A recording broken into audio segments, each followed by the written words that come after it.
je vous le dis, Lou, il y a beaucoup de questions qui sont posées. Mais Lionel, qu'est-ce que tu fais? Tu lui mets des claques, c'est trop fort, on va lui faire un pneumothorax, on va...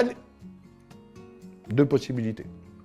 Si vous ne tapez pas entre ces omoplates, soit c'est l'arrêt cardiaque, soit vous le sauvez. Salut Lou, Lionel Ventura, formateur de formateurs dans le milieu du secourisme. Aujourd'hui, on va parler de l'étouffement chez le bébé. Quand on parle d'un étouffement total, ça veut dire qu'il n'y a plus de son, vous n'entendrez rien qui sort de la bouche de votre victime. Donc en gros, ça donne ça.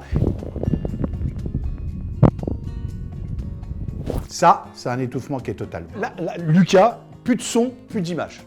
Ça va, Lou? Je vous ai vu là devant le... Vous allez bien, ou? Et là, je vais vous assurer un truc. La seule personne qui pourra le sauver, c'est vous.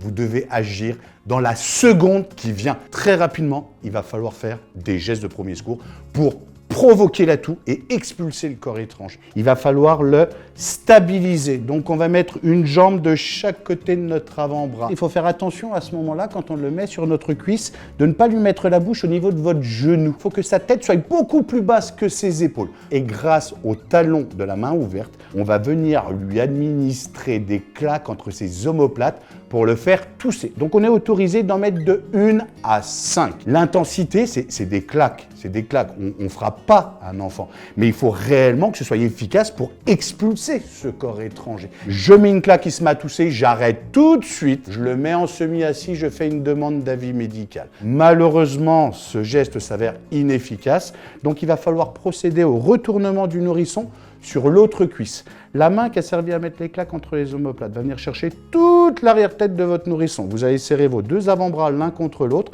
On procède au retournement et là, il va se retrouver à plat dos. Donc là, il y a la jonction des dernières côtes. Quand on touche ici, on sent deux petits os. Il y a un petit clapet qui est juste en dessous, c'est ça la jonction des dernières côtes. Vous allez y mettre une largeur de doigt juste en dessous et y apposer la pulpe de 2 doigts.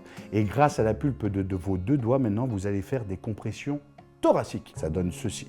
Et 1, et 2, et 3. Si ça expulsé, hop, on arrête, on met en semi-assis. Sinon, on va jusqu'à 5. Et si cela ne fonctionne pas, eh ben on recommence des claques. À quel moment je dois appeler les secours quand je suis en présence d'une détresse qui est vitale? Je pense que c'est le geste qui prime sur l'alerte. Avec les moyens que nous avons aujourd'hui, le téléphone portable, vous composez le numéro de secours, vous le mettez sur haut-parleur pendant que vous êtes en train de faire le geste de premier secours. Et si vous êtes plusieurs à ce moment-là, vous faites le geste de premier secours et vous faites alerter.